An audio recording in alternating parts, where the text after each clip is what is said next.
Hi, my name is Cicely and I run Atwater Pilates in Los Angeles. I've been a Pilates teacher for just about 20 years and dancing since I was a small child, and there's a lot of overlap there. That's why I bring that up. I just wanted to come on today because I wasn't particularly in the mood to make a movement video, but I thought something else that I could share was how I make teaching Pilates a really joyful and sustainable profession.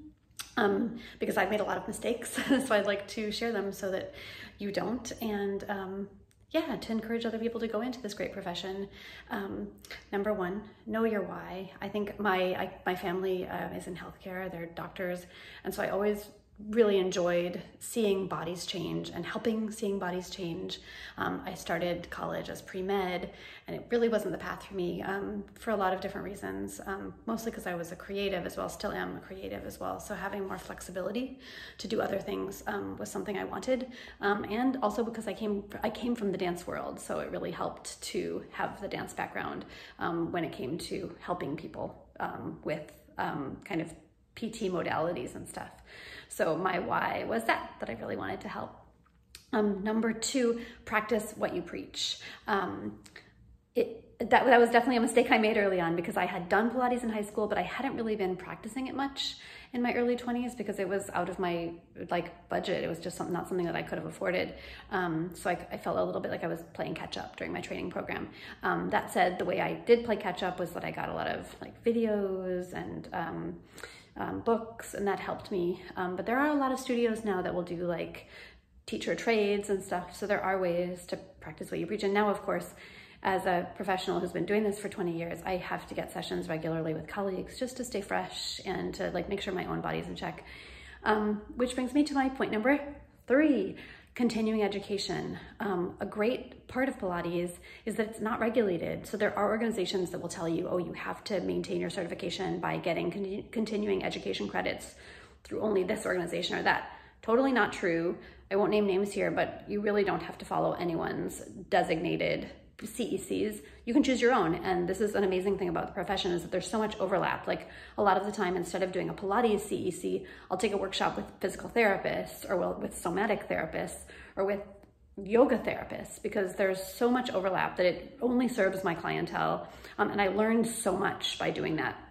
I can think of so many examples, but anytime something's gone haywire with my body, I've jumped around from chiropractic to massage and always gotten something out of it for my own practice.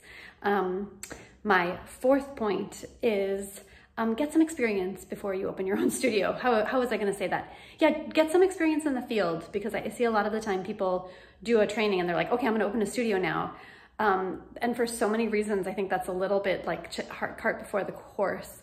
Not only because you want to get experience working in a studio, just physically hands-on being in a studio, for business reasons, for physical reasons, for collegial reasons.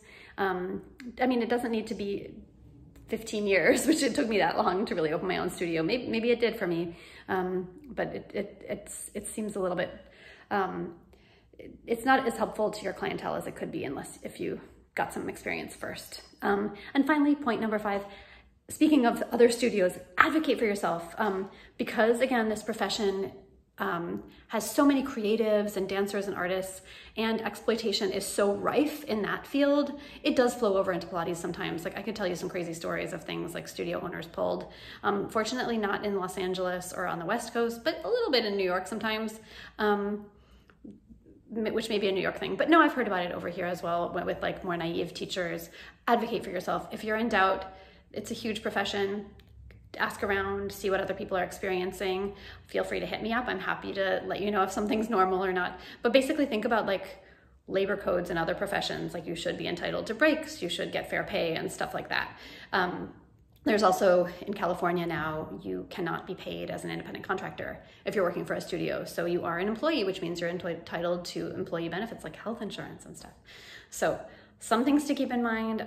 Those principles have really worked for me. I love this profession so much. I'm so happy in it. It's so rewarding, and I hope that helps you as well.